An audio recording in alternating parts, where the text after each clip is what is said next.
When you rely on another company to help you build, run, or support an AI system, you are trusting them with more than a service. You are trusting them with your data, your users, your brand, and your ability to keep risk under control.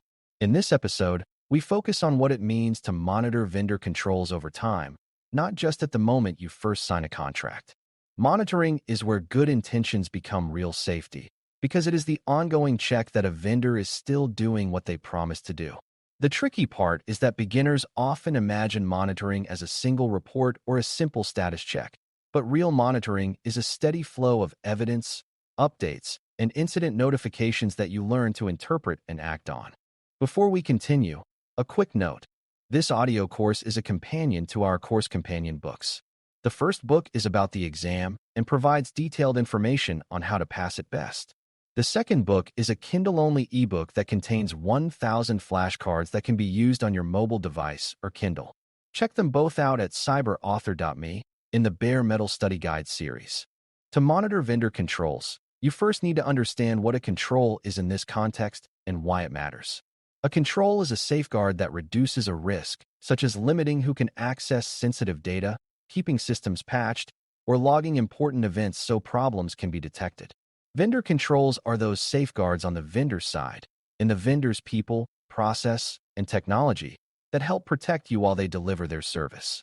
The reason this matters so much in AI is that models and data pipelines can change quickly, and the same vendor might be handling training data, hosting a model, providing an API, or managing a platform you depend on.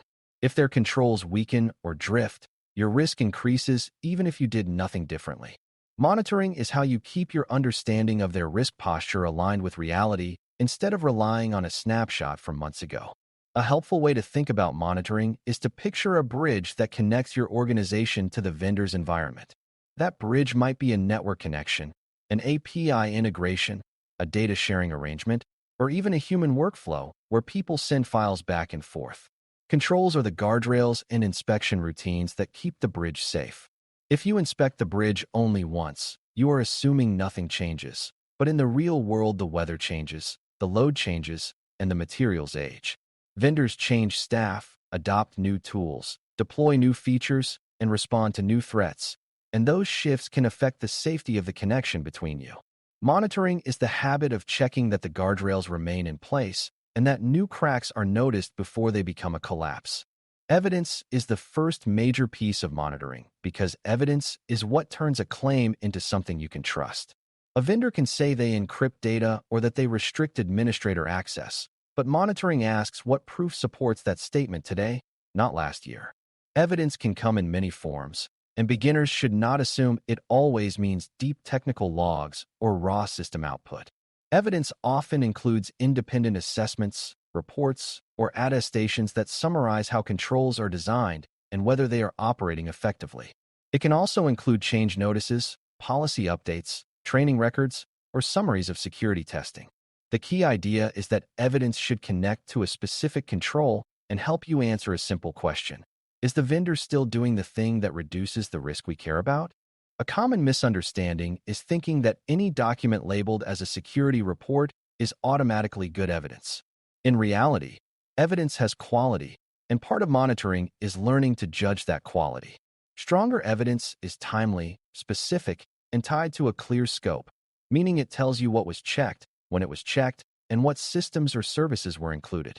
Weaker evidence is vague, outdated, or unrelated to the service you actually use. Another quality factor is independence, because evidence produced by an outside assessor usually has more weight than a vendor's self-description, even though both can be useful. Monitoring is not about being suspicious for its own sake. It is about avoiding blind spots by asking for proof that matches the risks you are accepting. Updates are the second major piece of monitoring, and they matter because change is where risk often sneaks in. Vendors issue updates for many reasons, such as adding features, fixing bugs, improving performance, or responding to new requirements.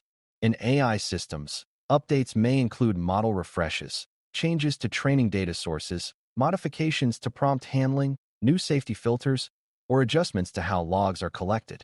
Each change can be harmless, beneficial, or risky depending on what it touches and how it is controlled. Monitoring updates means you pay attention to what is changing, why it is changing, and what the vendor did to ensure the change did not break something important. It also means you look for signs that change management is mature, like clear communication, predictable schedules, and evidence that testing and review happen before major changes go live. It helps to separate updates into two types: routine updates and significant updates. Routine updates are the normal rhythm of improvements and fixes that happen over time, and they still matter because routine changes can accumulate into big differences. Significant updates are changes that affect your risk in a more obvious way, such as altering how data is stored, expanding who can access a system, moving hosting environments, or changing how the model behaves in ways that could affect safety. Monitoring should make it easy to catch significant updates early, because those are the moments when you may need to reassess risk, adjust controls on your side, or even pause a rollout until questions are answered. For a beginner, the important lesson is that good vendor relationships do not remove the need for monitoring. They make monitoring more effective because communication is clearer and action is faster. Incident notifications are the third major piece of monitoring, and they are often the most emotionally charged because they involve real harm or near harm. An incident is an event that threatens the confidentiality, integrity, or availability of systems or data, and in AI, it can also include safety incidents where outputs cause harm, leakage, or misuse. Incident notifications are the vendor's way of telling you that something happened that could affect you, and they are essential because you cannot respond to what you do not know. Monitoring incident notifications is not only about receiving them, but about understanding what they mean, checking whether they relate to your environment, and making sure the vendor's response aligns with what was promised. For new learners, it can be surprising that vendors differ widely in how quickly they notify customers, how detailed they are, and how transparent they are about root cause and remediation. To use incident notifications well, you need to know what information matters most. You want to understand what happened, when it started, when it was detected, and whether your data, users, or services were affected. You also want clarity on what the vendor has done to contain the situation, what they are doing next, and what they need from you. In a strong notification process, the vendor will provide enough information for you to make decisions without forcing you to guess. In a weaker process, you may get vague language that reduces your ability to assess impact. Monitoring means you do not accept vagueness as the final answer, because your responsibility is to manage risk, and risk requires facts, even if those facts are incomplete early on. Monitoring is not only about collecting information. It is also about building a repeatable routine so that information turns into action. A common beginner mistake is to treat vendor monitoring as a one-time task that ends once you receive a report or an update email. Instead, think of monitoring as a cycle that repeats on a schedule and also triggers when something changes. The schedule part might be a quarterly review of evidence, a monthly check of updates, or an annual renewal of key documentation, depending on how risky the vendor relationship is. The trigger part means that when you get a major update notice or an incident notification, you pause and reassess immediately rather than waiting for the next scheduled review. This mix of routine and triggers is what keeps monitoring realistic and responsive. Another beginner misconception is thinking that monitoring vendor controls is only the vendor's job. The vendor must run their controls, but you must decide what you require, how you evaluate it, and what you do when something falls short. Monitoring includes checking whether the controls that matter to you are covered by the evidence, and whether the vendor's changes are consistent with what you agreed to. It also includes verifying that contact paths work, so incident notifications reach the right people at the right time. In practice, monitoring is a shared responsibility relationship where the vendor provides transparency and you provide oversight. When both sides do their part, trust becomes earned and maintained rather than assumed. It also helps beginners to understand that not all vendors are equal, so monitoring should scale with risk. A vendor that handles highly sensitive data, runs critical infrastructure, or controls a key part of your AI pipeline should be monitored more closely than a vendor with limited access and low impact. This is not about treating small vendors unfairly. It is about matching effort to consequence. If a vendor's failure would create major harm, then you need frequent evidence, clear update communications, and strong incident notification terms. If a vendor's role is narrow and the risk is low, monitoring can be lighter while still being consistent. The skill is learning to focus on what matters most without being overwhelmed by paperwork or noise. A practical way to stay grounded is to connect monitoring back to a few simple risk questions.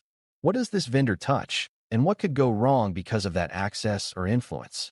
Which controls reduce those risks, and what evidence shows those controls are working? What changes could increase risk, and how will we learn about them quickly? What incidents are most concerning, and what should the vendor tell us, and when?